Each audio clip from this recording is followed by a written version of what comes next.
The Ballad of Phantasmagoria. From out the cloud of ancient lore, born in dark, forgotten times, these wanderers swept o'er the land of what valley and mountain climbs. From far and wide they gathered strong, not knowing whence they came. They sought another from out the throng, a troupe born through their gloried fame. Phantasmagoria, they soon were known. Vast centuries soared through swift.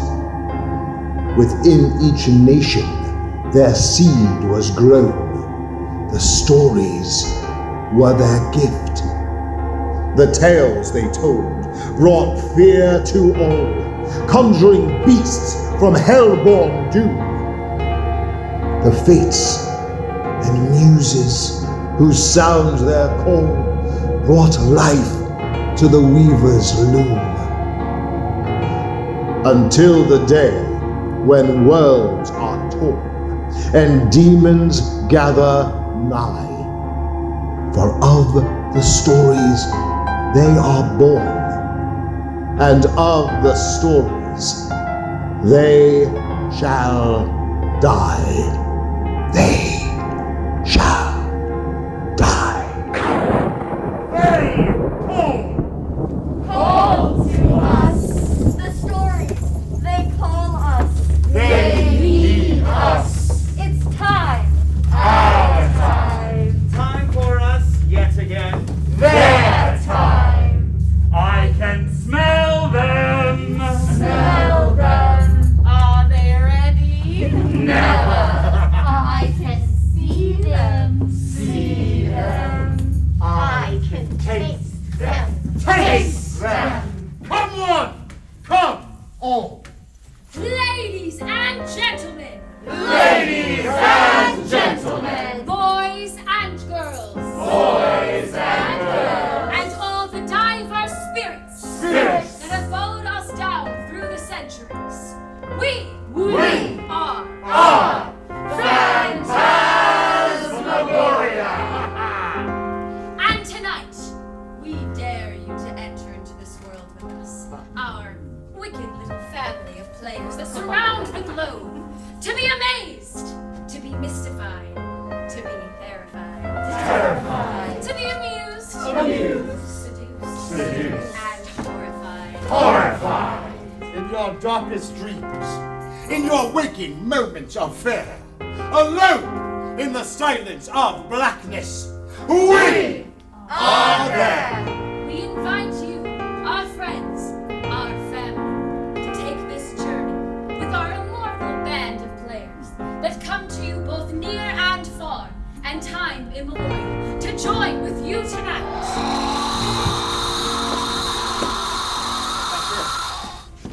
That's her, I told you. I saw her with my own eyes rising from the ships as they spit forth their dead travelers at the dock. Then it's a very dark journey we take indeed, for we come to you from out of this pestilence and plague that encircles this globe, For she herself covers mankind. bringing her wrath to all the journeys she takes. Some say she comes after great floods, when a heavy fog poisons the air. Some say she appears in the form of a blue vapor, or an even bluer flame. Others claim she is a woman void of sight, who travels from town to town, killing all she can touch. The night spirit, the Plague Maiden, Pest Flicker, Pesta. Who comes into the towns and villages, Pesta. carrying with her, in one hand, the broom. Pesta. In the other, a rake. Pesta. Going door to door like the angel of death itself. If she enters a home with the broom, then all souls there shall perish. But if she enters with the rake, only a few shall die, while the others live. And because I saw her, she comes for me. She comes for us. So then, dear family, we have no time to lose. We must bring the tales to life here, tonight.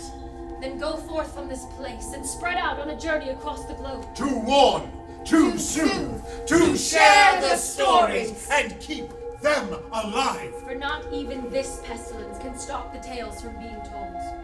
Be assured, our dancers will dance, our players will play, and our storytellers will weave tales from time without time. Past, present, and Future, for we carry within each of us all the stories that have ever been told, and all the stories that are yet to be told for centuries to come. Then, join together, dear family, and remember why tonight is so urgent. Once a story is chosen, It must be told. Once a story has begun, It must be finished. And tonight, to escape here before Pesta encroaches, all but the elders must tell their tales. Then off into the world you go, dear Phantasmagoria family, to carry the stories with you, so that they may never die. Never die. And now, Let the stories begin!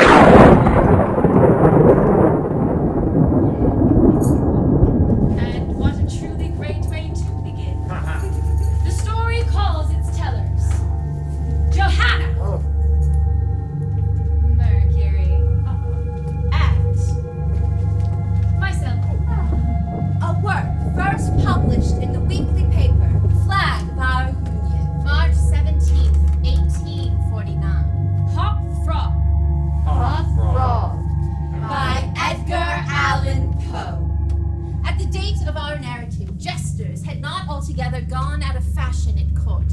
Several of the great continental powers still retained their fools, who were expected to be always ready with sharp witticisms at a moment's notice. our king, as a matter of course, retained his fool.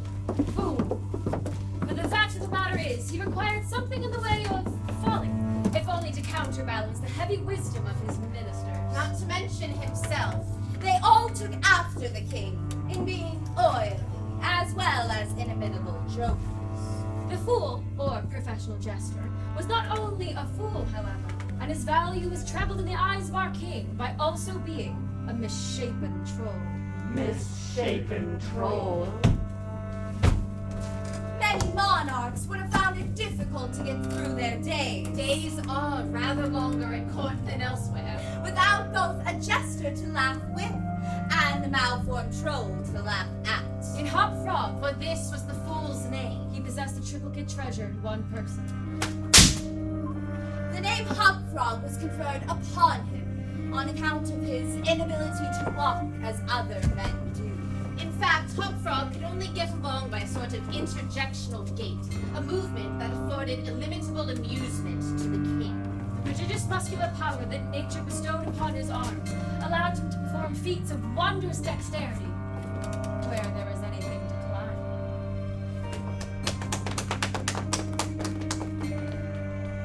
Hop Frog and a young girl, Tripetta, a marvelous dancer, had been forcibly carried from their respective homes and sent as presents to the king. Under these circumstances, they soon became sworn friends. While Hop Frog was by no means popular, Tripetta, on account of her grace and exquisite beauty, was universally admired. The king determined to have a masquerade, and when a masquerade took place at court, the talents of Hop Frog and Tripetta were sure to be called into play.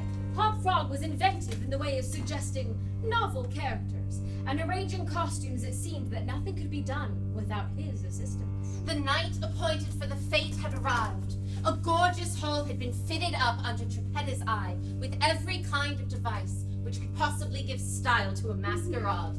The whole court was in a fever of expectation.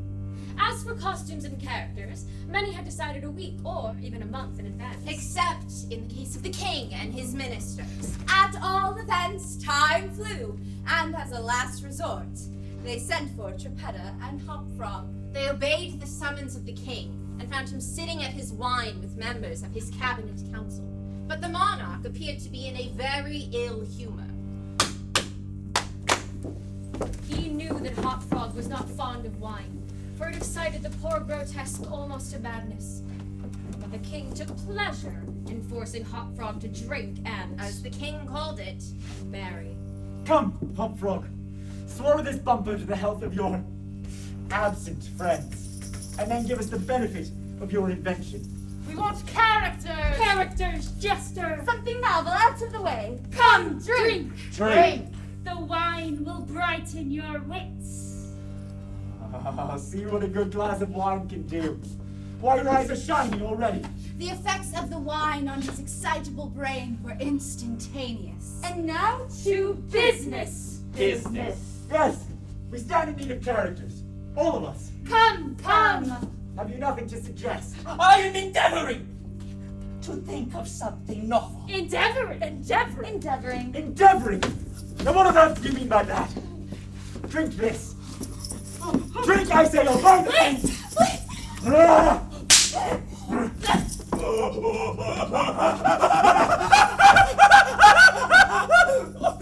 Why are you making that sound? Could it have been me? the sound appeared to come from without. Perhaps it was the parrot at the window. On the honor of a knight, I could have sworn it was the gritting of this vagabond's teeth. Ah, when the king had cracked his whip, and when the parrot had made that strange noise outside the window, there came into my mind a capital diversion. I call it the chained orangutan. The chained orangutans. Well, we will enact it. The beauty of the game is in the fright it sometimes occasions the women. Capital. Oh, the resemblance shall be so striking that the company of masqueraders will surely take you for real beasts. They will be as much terrified as astonished. Oh, now this is exquisite. Exquisite. Hop Frog, I will make a man out of you. The chains are meant to further disorient by their jangling. Yes, you are supposed to have escaped en masse from your keepers and are rushing in with savage cry. Oh, it must be terrifying. The grand salon in which the masquerade was to be held was illuminated principally by a large chandelier, which descended by a chain from the center skylight, and was raised or lowered by means of a counterbalance, whose chain ran outside and over the room.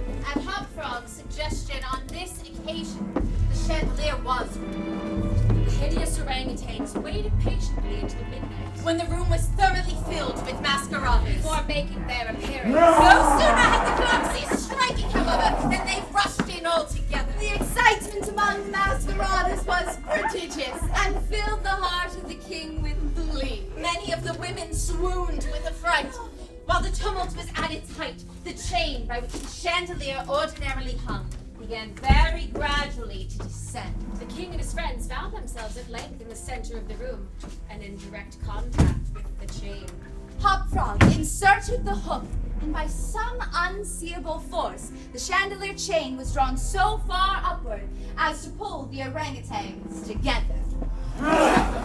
Leave them to me! Scrambling over the heads of the crowd and seizing a torch, he returned and clambered a few feet up the chain, holding down the torch to examine the group of orangutans. I shall soon find out who they are. The jester suddenly shouted as the chain went violently up. No! Hop Frog clung to the chain as it rose. So thoroughly astonished was the whole company at this ascent that a dead silence ensued. It was broken by a low, harsh, grating sound. But on the present occasion, there could be no question as to whence the sound issued. Now I see who these maskers are! Pretending to scrutinize them closely, he held the torch to the king, who instantly burst into a sheet of vivid flame. The orangutans were blazing fiercely, amid the multitude of those that gazed from below. I now see distinctly who these maskers really are! A king who would not scruple to attack an innocent girl, and his counselors who abetted in this outrage! I am simply a frog, the jester, and this is my last jest. The corpses swung in their chains, a fetid, blackened, hideous, and indistinguishable mass. The twisted gnome climbed leisurely up to the skylight and disappeared through the ceiling. It is supposed that Tripetta, being stationed on the roof, had been an accomplice to her friend in his fiery revenge, and that afterward they effected their escape together. For neither was seen again. The end.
gentle tale of hearth and hope, one that reminds that fate shall always warn us to be careful in what we wish for.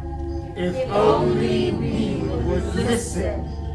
The tale calls for Seraphina,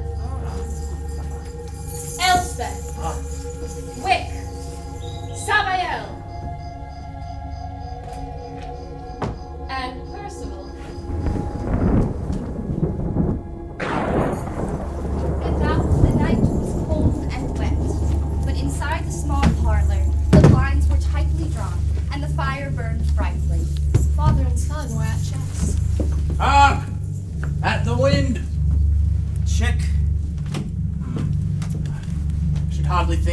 tonight? Said his father with his hand poised over the board. Mate. Replied the son. That's the worst part of living so far out. Of all the beastly, slushy, out-of-the-way places to live in, this is the worst. The pathway to the house was a bog, and the road a torrent. He supposed because only 2 houses in the road were leased, they think it doesn't matter. Perhaps you'll win the next one, dear. Ah, there he is. A short story. First published in the year 1902. The Monkey's Paw by W.W. Jacobs. As the gate banged too loudly and heavy footsteps came toward the door, Mr. White rose with hospitable haste and opened the door for the new arrival. Sergeant Major Morris. The sergeant major greeted them, and taking his seat by the fire, watched contentedly while his host got out whiskey and tumblers. At the 3rd glass, his eyes got brighter, and he began to talk of wild scenes and doughty deeds, of wars and plagues and different peoples. I would like to go to India myself, just to look around a bit, you know. Better where you are. Better where you are. Tell me, what was it you were mentioning the other day about a monkey's paw or something, Morris? Nothing. Leastways, nothing worth hearing. Nothing worth hearing. Monkey's paw? Well, it's just a bit of what you might call magic, perhaps. To look at it, it's nothing more than an ordinary little paw dried to a mummy. What is there special about it? It had a spell put on it by a very holy man. He wanted to prove that fate ruled people's lives, and that those who interfered with it did so to their sorrow. He put a spell on it so that 3 separate men could each have 3 wishes from it. Well, why don't you have 3, sir? I have. And did you really have the 3 wishes granted? I did. And has anybody else wished? The first man had his 3 wishes. I don't know what the first 2 were, but the 3rd was for death. Death. That's how I got the paw. His tones were so grave that a hush fell upon the group. Well, what do you keep it for? Fancy, I suppose. I don't know. He took the paw, and suddenly... No! Let it burn! If you keep it, do not blame me for what happens. Pitch it on the fire again like a sensible man. How do you do it? Hold it up in your right hand and wish aloud. But I warn you of the consequences. If the tale about the monkey's paw is not more truthful than those he's been telling us, Said Herbert as the door closed behind their guest. then we shan't make much out of it. I don't know what to wish for. It seems to me I've got all I want. Wish for £200. That should do it. I wish for £200. Oh! It moved. As I wished, it twisted in my hand like a snake. Well, I don't see the money anywhere, and I believe I never shall. Never mind. But as I wished, it gave me a shock all the same. Well, you might find the money hidden in a bag in the middle of your bed as something horrible watches you from above the wardrobe as you pocket your ill-gotten gains. Good night.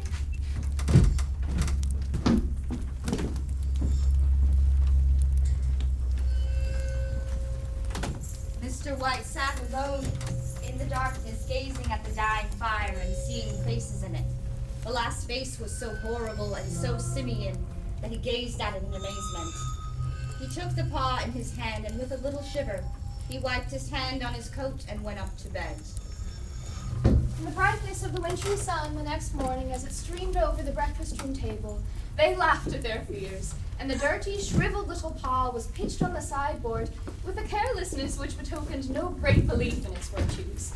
Well, don't break into the money before I get back. I'm afraid it'll turn you into a mean, avaricious man, and we'll have to disown you. His mother laughed, and following him to the door, watched him down the road and off to work at Ma and Megan's. I expect Herbert will have some more of his funny remarks when he returns. I dare say. But for all that, the thing moved in my hand. That I'll swear to. You thought it did. Did I say it did? His wife made no reply. She was watching the mysterious movements of someone outside, who peered at the house in an unexpected fashion. 3 times they paused at the gate and then walked on again. The 4th time they stood with their hand upon it, and then, with a sudden resolution, flung it open and walked up the path. She brought the stranger, who seemed ill at ease, into the room. I was asked to call. I call for Ma and Meggins. Is anything the matter?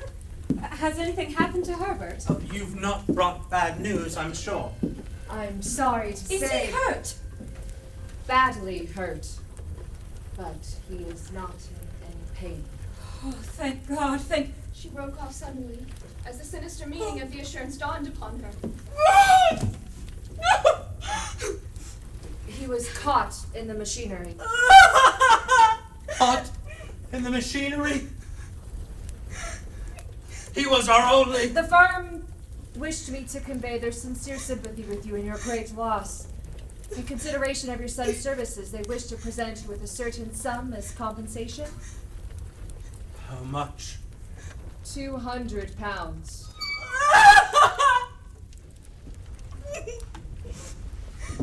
In the large cemetery, they buried their son and returned to a house steeped in shadow. Shadow. Silence. Silence. It was all over so quickly that at first they could hardly realize it, and remained in a state of anticipation as though of something else to happen. But the days passed, and expectation gave way to resignation. Hopeless resignation. About a week later, waking suddenly in the night, Mr. White awoke to find himself alone. The room was in darkness, and the sound of weeping came from the window. Come back. You will be cold. It is colder for my son. The paw. The monkey's paw. What? I want it. You've not destroyed it. It's in the parlor. Why? Oh, why didn't I think of it before? Why didn't you think of it? Think of what? The other 2 wishes. We've only had one. Was one not enough? No. We'll have one more. Wish our boy alive again. He's been gone 10 days. Bring him back! Do you think I fear the child I have nursed? Wish! I wish my son alive again! Neither spoke, but stayed silently listening to the sound of the ticking clock. A stair creaked and a squeaky mouse scurried noisily through the wall. The darkness was oppressive. At that moment, a knock so quiet as to be scarcely audible sounded on the door. They stood motionless, their breath suspended, until the knock was repeated. It's Herbert! Why, it's Herbert! What are you going to do? It's my boy! It's Herbert! I must open the door! Oh, for God's sake, don't let it in! You're afraid of your own son! I'm coming, Herbert! I'm coming!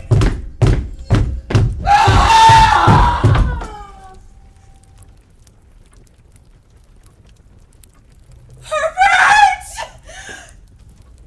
There was nothing, and no one there.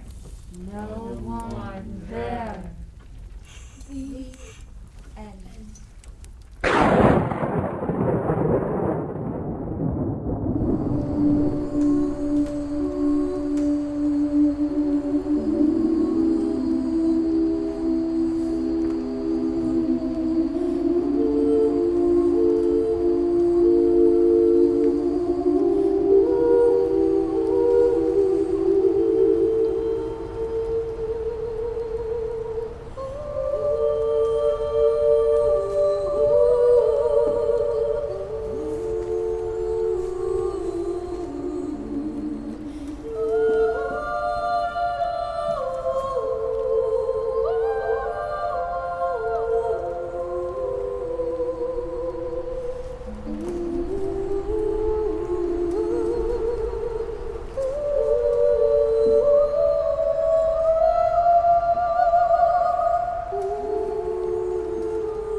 Kipling the genius? Kipling the colonialist? Henry James may have called him the most complete man of genius, and yet... George Orwell called him a jingo imperialist. So which one is he? The author who created much-loved works like The Jungle Book, or the one who believed in the imperial conquest of the Philippines and other countries in the latter part of the 19th century? Now, to be fair, He was both. The work, his stories, may live on. However, the man's genius must always be weighted by his misdeeds. Truths are complex. Truths are uncomfortable. Uncomfortable. And the stories Must be told. Leonora. Amalthea. Byron. And Alina.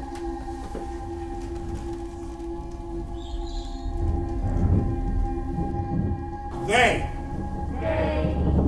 By Rudyard Kipling, an author whose tale is brilliant yet whose legacy is Difficult and thorn-filled. Published in Traffics and Discoveries, 1904. The First Visit. Across along the marshaled woods besieging it on three sides stood an ancient house of lichened and weather-worn stone. It was flanked by semicircular walls that closed the lawn on the fourth side. A child appeared at an upper window, and I thought they waved, a welcoming hand. Oh, but they were only calling to a companion, for soon another bright head showed. Then he heard a laugh, and turning to make sure, saw a fountain behind a hedge, while catching the utterly happy chuckle of a child absorbed in some light mischief. A garden door opened, and a woman set her foot slowly on the time-hollowed stone step, and as slowly walked across the turf. Then, while forming some apology, she lifted her head, and he saw that she was blind. I heard you. Isn't that a motor car? I made a mistake in my road. I should have pulled off above. I never dreamed that, But I'm very glad. Fancy a motor car coming into the garden. It will be such a treat for them. Shh. You haven't seen anyone, have you? Perhaps? No one to speak to, but the children seemed interested at a distance.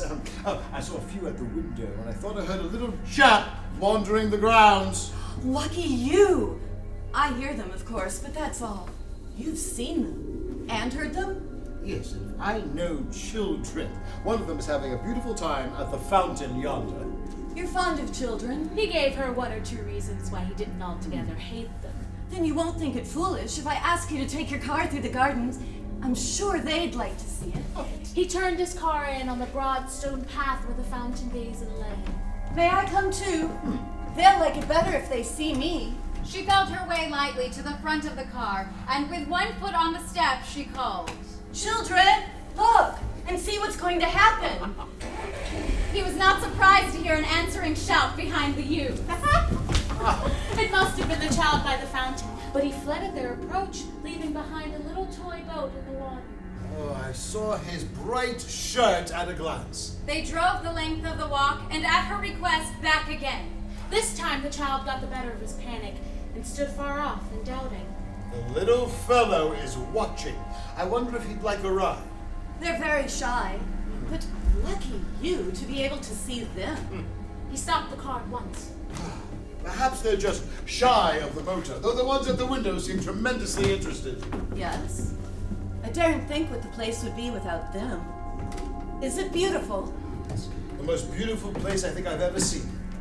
So they all tell me. She hadn't seen for as long as she could remember, but she could see light in her dreams and colors, but she could never see them. They tell me that one never sees the face of a dead person in a dream. Is that true? I believe it is, now that you mention it. I have never seen my dead in any of my dreams. Then it must be as bad as being blind. I must be going. Can you set me on the road at first? I am utterly lost. I'll send the butler Madden with you to the crossroads. We are so out of the world. I don't wonder you were lost. A butler appeared noiselessly at the miracle of old oak that can only be called the front door. Remember, if you are fond of them, you will come again.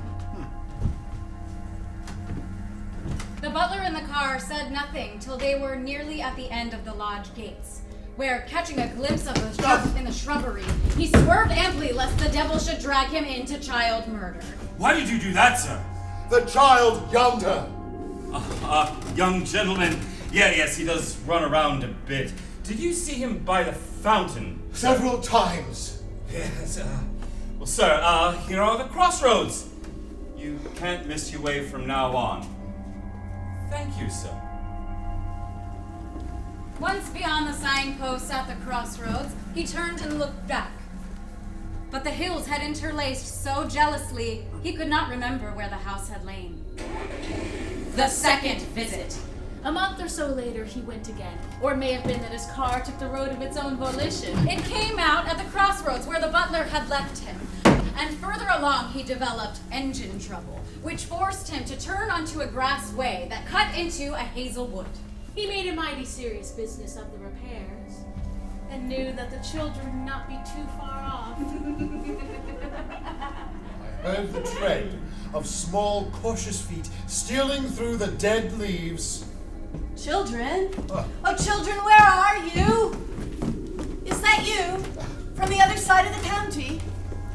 Why didn't you come through the upper woods? They were there just now. Well, they were here a minute ago. I suspect they knew my car had broken down and came to see the fun. Nothing serious, I hope.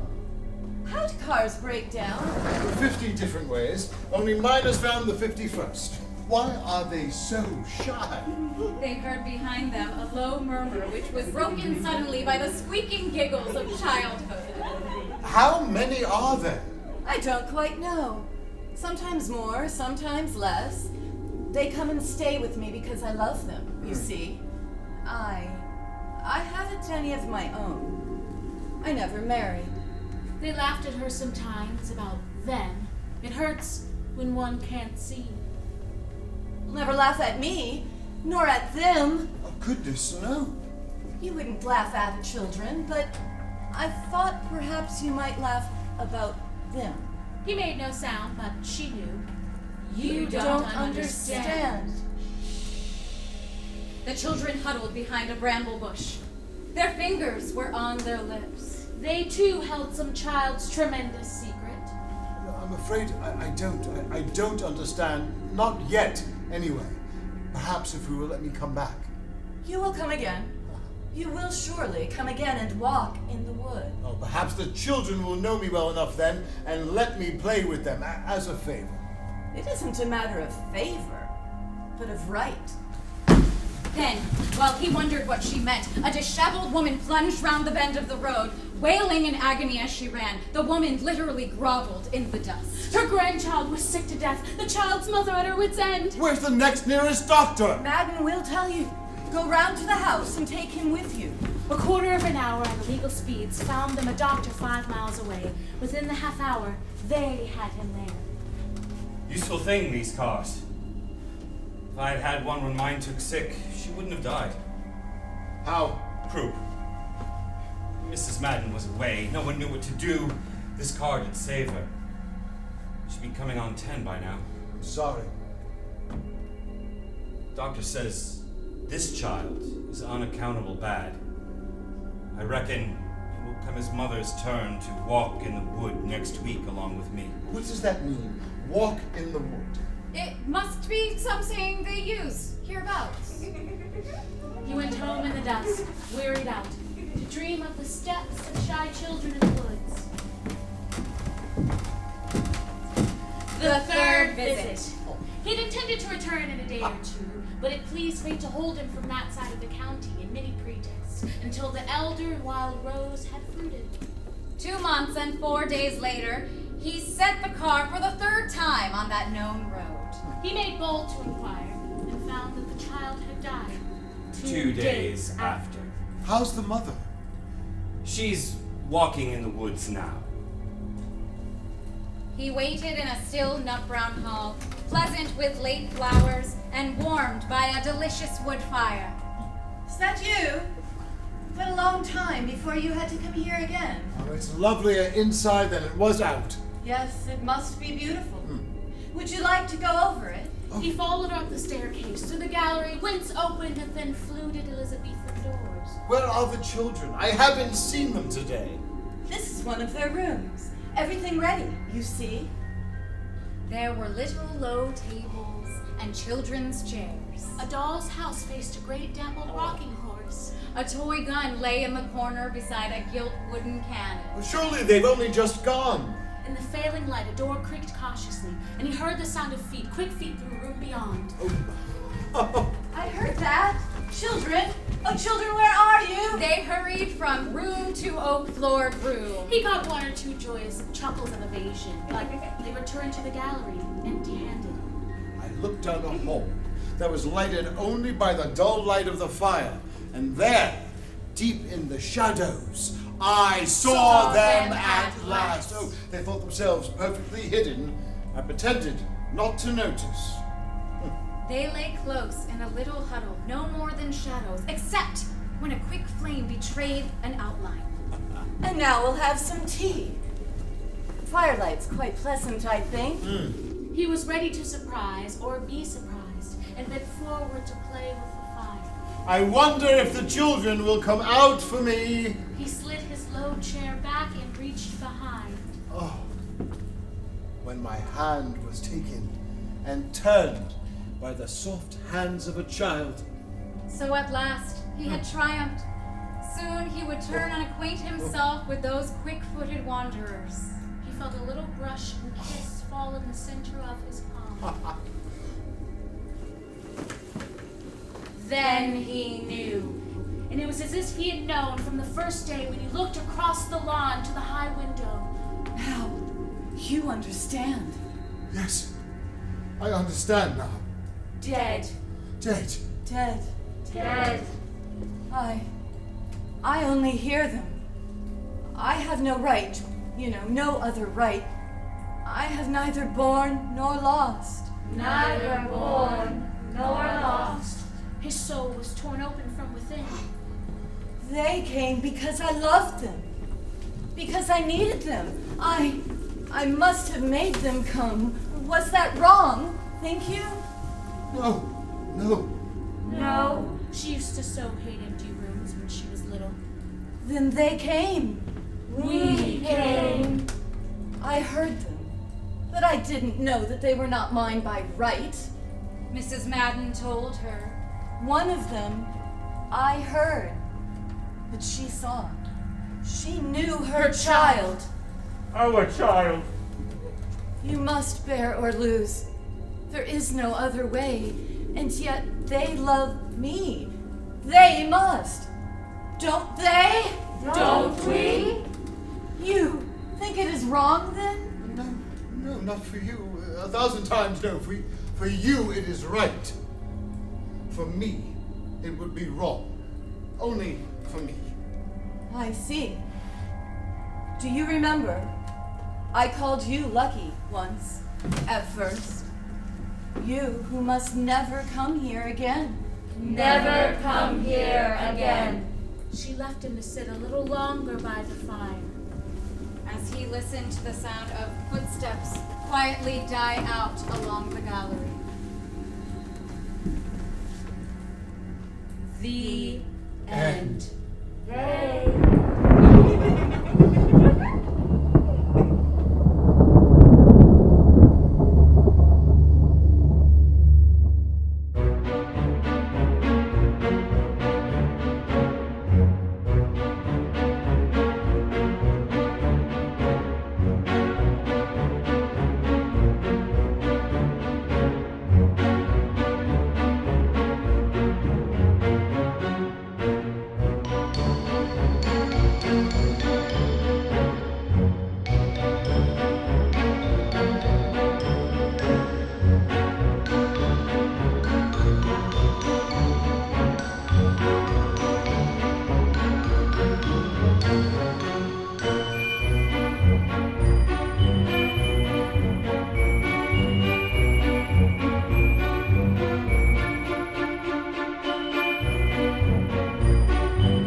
scratchings. Scratch, scratch, scratch.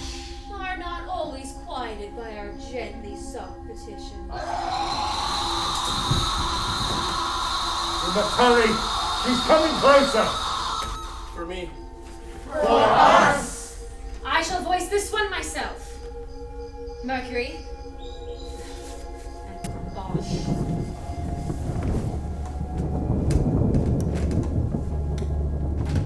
The Monk Alone. An original story. By Eric Keevan.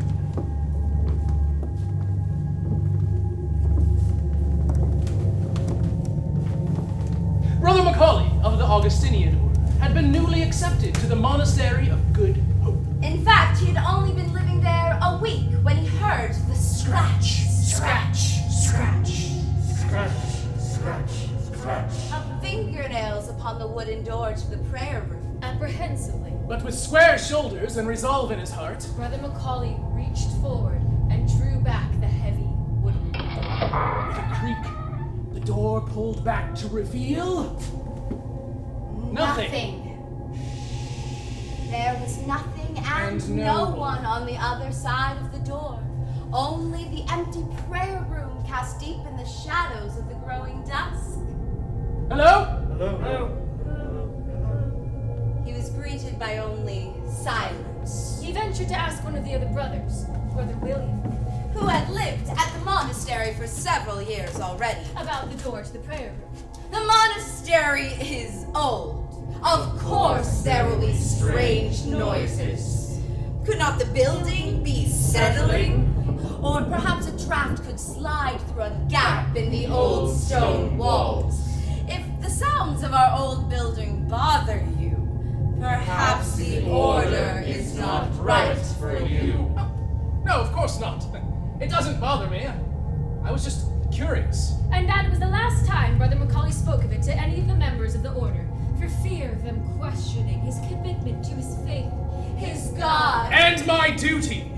But it was not the last time he would hear the scratch. Scratch. Scratch. Upon that same door. Just 2 days later, as I was carrying a tome from the library to this chamber, I heard the faint noise again. Scratch. I paused my footsteps. Listen. As true as you can hear my voice. Scratch. I heard the distinct sound of fingernails scratching upon wood. Scratch. He set his tome down on a small table, set the candle he was using to light his path next to it, reached forward, and Opened the door. Once more, he was greeted with only silence in the chamber. Hello? Hello? Though there was no wind, he would have sworn on his faith that he heard a deep moan, as it dragged from the depths of hell itself. I fled, slamming the door behind me. I grabbed my book and candle so quickly that the candle flickered out. I ran through growing darkness into the safety of my room. For the next week, I avoided the prayer room. I went out of my way to cross the monastery. But still the sound nagged incessantly. the question of what, Or who has been making that noise? as well as what was his duty as a member of the order. And as a Christian man, I went to the library to search for clues. I read dozens of tomes, many of which had no bearing on this situation. He lost sleep, staying in the library well after sundown, burning candle after candle down in his quest. The other monks observed my behavior and thought I was simply devout in the studies of the kingdom of heaven Until the ninth day. I found a tome, old and ragged, discolored with age. It spoke of the history of the land long before the order had resided there. The building, Or rather, a small portion of the building. had once been used by a violent sect of monks whose name is long since forgotten and far less pronounceable, who committed terrible sins on this land in the name of their God. The ground upon which the monastery was built was used in ritual sacrifices for those that opposed their teachings. Of blood-spilled dirt to awaken the wrath of God. Where the prayer chamber now sat, is where they kept those who they would sacrifice before they were brought to the knife! He thought of the lives lost. And of the anger and fear which was held within the wood of this monastery, in the very dirt beneath their feet. He could almost smell the stale scent of rot and sin in the air. I went then, not to my room and not to the prayer chamber, but to the sanctuary. It was dark, as sundown had come many hours before. Still, I lit a candle in the darkness. I kneeled before the altar and I bowed my head to pray. What Brother Macaulay asked and heard in response is not for us to know. A pact between a man and his God is for him and that God alone. But whatever was spoken between the two, Brother Macaulay rose with resolution, picked up his candle, along with several others from the altar, left the sanctuary, and headed directly to the cold, dark prayer room. Scratch! The scratching could be heard clearly upon the door now. Scratch! A cacophony of fearful wretches. Scratch! Not one set of nails, but many. Scratch! Trying for any chance of escape. I threw open the door! Nothing but darkness. Scratch! Scratch!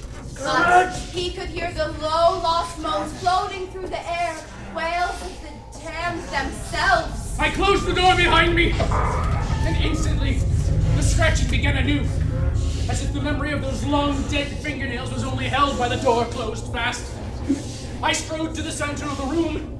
I set my candles in a circle, and I lit each from the original until they were all lit. And there in the flickering candlelight, I saw them! Emaciated, gnawed things, ankles, wrists, necks, chained to the walls! Many with open wounds and vacant eyes, staring sightlessly forward. Eyes so sunken he could not see the color of their iris, and those he could were clearly blinded by the long darkness that had held them. There, by the door, he saw several of these broken figures, clawing lifelessly at it, their gnarled fingernails splintering their fingers. And the moans!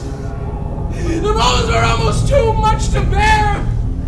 Wails of long dead lungs, mildewed voices calling forth for salvation. But no answer was to be had, and no ears were there to hear other than Brother Macaulay's. For this room was a godless place! Brother Macaulay sat in the circle. He sat and turned his mind inward and upward. He prayed with more conviction than he ever had in his life, for upon his prayers he carried the souls of the dead. I prayed for their salvation. I prayed for their release. I prayed for God to accept their souls into the kingdom of heaven. Suddenly there was a blast of cold air, and the candles flickered out! No longer could Brother Macaulay see or hear the dead. He was simply alone in the dark prayer room. And there he sat, in the silence of a job well done. At last, I strode to the door of the chamber. I pushed against the door. But the door would not budge. He pushed harder. Still, nothing. He threw his entire shoulder into the door, and still it would not move. He pounded his fist but heard no sound, until at last in his despair he began clawing at the door. All he could hear was a faint Scratch! scratch. Scratch!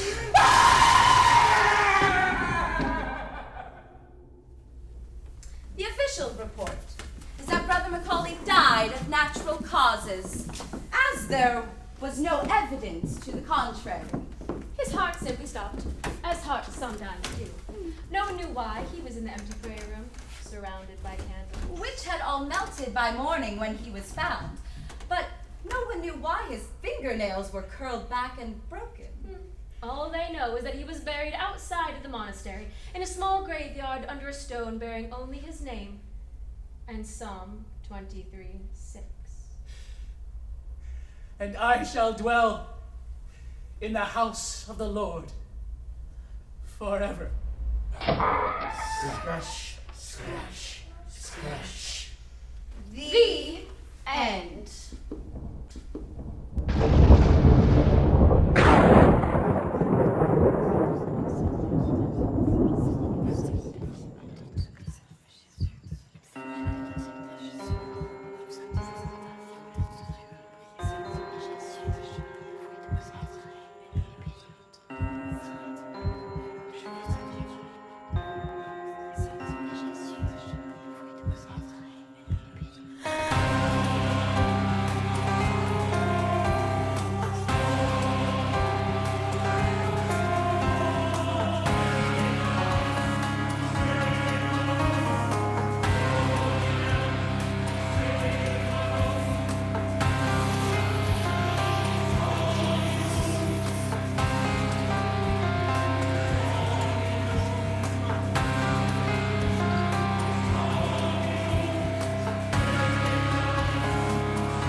Amelia, Isla, Hawthorne, the tale calls to you. 50 years ago, when the Reverend Murdoch Solus came first into Balweary as the minister of that moorland parish, he was still a young man. It behooved him to get a decent woman to keep the clergy house for him and see to his dinners, and he was recommended to a scoundrel, Janet McClure. Janet McClure. A tale first published in October 1881. Thrawn Janet. Thrawn Janet. By Robert Louis Stevenson. There were many advised him to the contrary, for Janet was mair than suspect by the best folk in Balweary. Long before, she had weaned the child of a soldier, and she had come to offer herself as a communicant to the host for a good 30 years. And little children had seen her mumbling to herself up on Keys Lone in the gloaming, Which was never in place for a God-fearing man. Well, as it got about Balweary that Janet McClure was to be his servant, some of the good wives had nae better to do than to round her and charge her with being in kinsman to the devil. Witch be damned! See, devil. The waves up and got hand of her and pulled her down through the village to the water of doom to see if she were a witch or not. Float or drown. Float or drown. she wailed and she fought, and there were many a good wife that bore the mark of her a long day after. And in the hottest of the brawl, who should come up but the new minister, Reverend Solus himself. I charge ye in the Lord's name to let her go! Janet was in terror and clung to him and prayed to him for Christ's sake, save her from the crowd. And they, for their part, told them all that they knew and maybe more. Woman, is this true? Oh, as the Lord made me, as the Lord sees me, I have been a decent woman all my days. Will ye, in the name of God and before me, his minister, renounce the devil and his works? Well, it would appear that when he asked that, she gave a face that fairly frightened them that saw her. But she lifted up her hand and renounced the devil before them all. And now home with ye, one and all, and pray to God his forgiveness on your souls. When the morn came, such a fear fell upon Balweary that the young hid themselves, and even the maid folk stood behind their doors. For there was Janet coming down, Her or her likeness, none could tell. with her neck misshapen and broken, Thrawn Janet. and held on his side like a body that had been hanged. Thrawn Janet. And a grin on her face like a dead woman. Thrawn Janet. Dead woman. For that day forth, she couldn't speak like a Christian woman, but slavered and clacked with her teeth like a pair of shears. And from that day forth, the name of God never came upon her lips. They never again called that thing the name of Janet McClure, for the old Janet, by their way in it, was in hell that day. But the minister preached about the folks' cruelty that had given her a stroke of the palsy, and had her up to the clergy house that same night, and drove there with her under the hanging shawl. Well, by the end of July there came a spell of weather, the like never before seen in this countryside. It was calm, and hot, and heartless. Yet it was gusty too, with claps of hot wind that rumbled in the glens. Reverend Solus could neither eat nor sleep, and would wander o'er the countryside like a man possessed. Above Balweary there was the churchyard. It was a great haunt of Mr. Solus, and he would sit and consider his sermons. Well, as he came over the west end of the Black Hill that day, he first saw 2, then 5, then 7 ravens fleeing round and round above the old churchyard.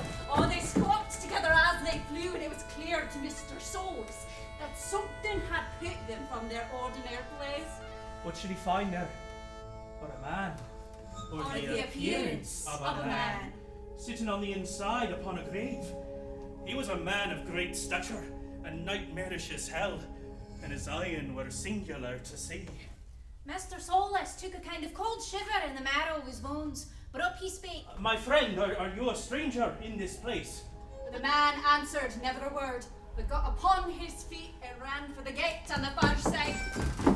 Then he looked back at the minister, and the minister stood and looked back, till in a minute the man was o'er the gates and ran for the refuge of the hills. Mr. Solus hardly knew when I ran after him, but got no more than a glance of the man among the trees, till he won down to the foot on the hillside and o'er due water to the clergy house. He ran as hard as his body could make, up back to his home and up the walk, but no devil man to see. He stepped out upon the road, but no devil man to see. And o'er the garden, but no devil man to see. No devil man to see. He lifted the hasp and into the home, and there was Janet McClure before him. He had the same cold and deadly shiver. Janet, have you seen a man here? Oh, save us all, you're no wise minister. There's no man here. But Janet, if there was no man, I have spoken with the devil himself. He sat and thought, aye, the more he thought of the man. He gaed to the window, stood glowering at dual water. The trees were thick, and the water lies deep and black under the home. And there was Janet, washing the clothes. She had her back to the minister, and he hardly knew what he's looking at, till she turned round and showed her face.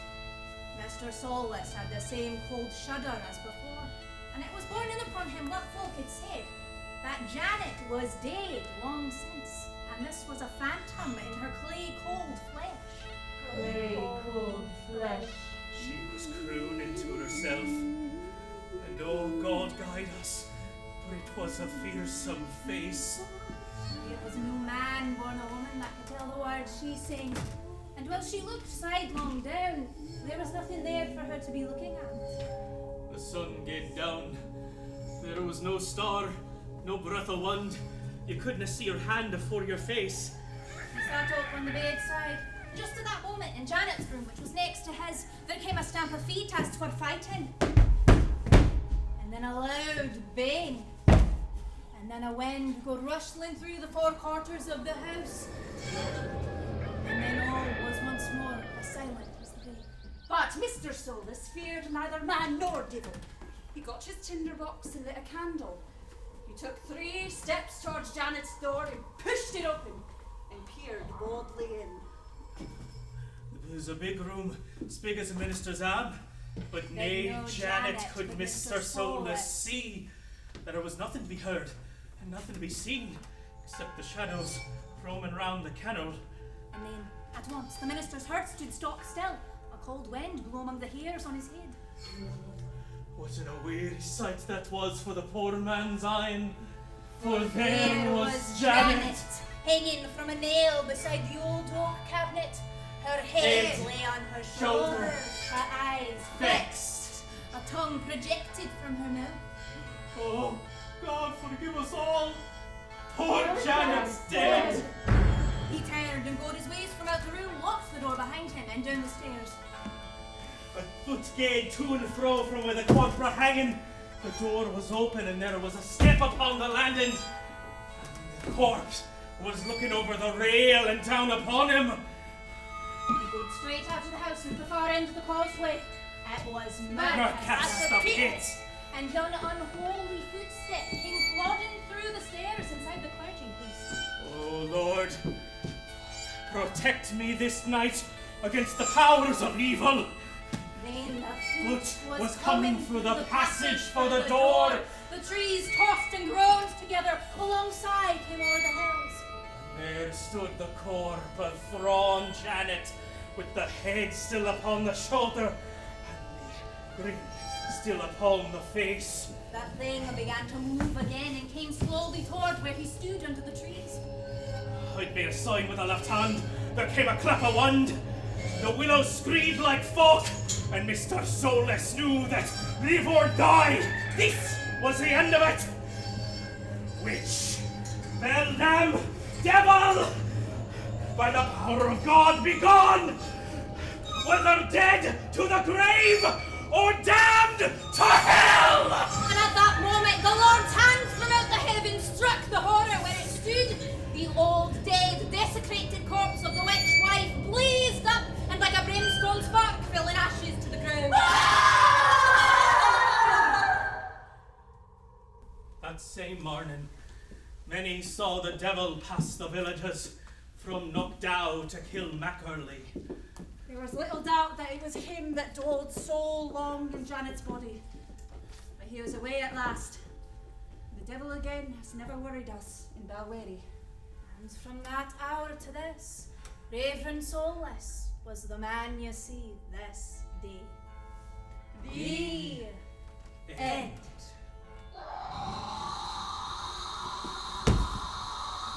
We need to leave! Now!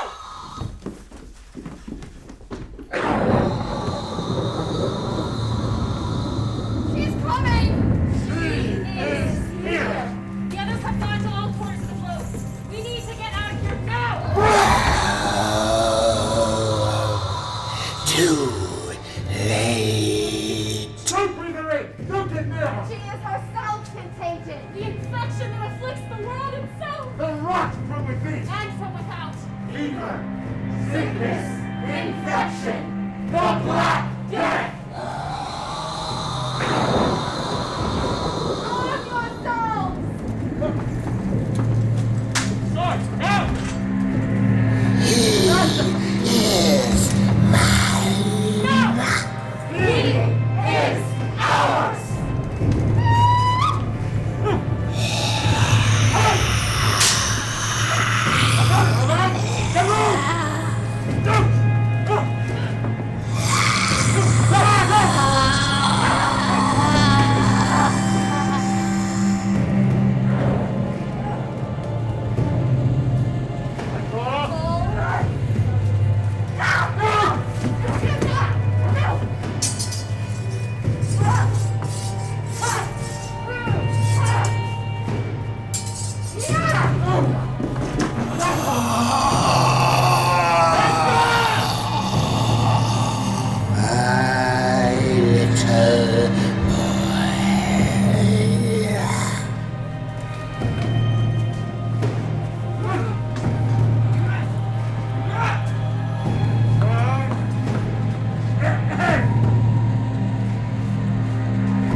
Not you.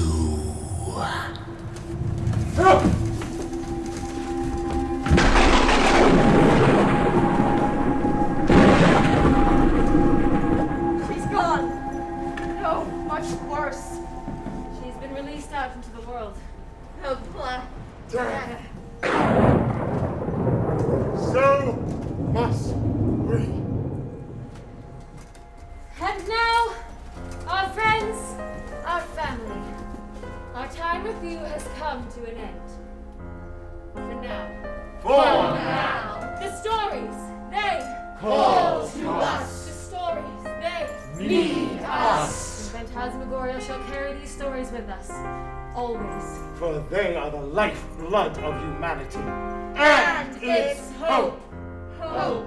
Tonight, when you return to your homes and you snuff out the candle before bed, When you see the shadows shifting in the corner and the moonlight streams through the mist. Know that we are there. until we meet again in your darkest dreams. For us, time is always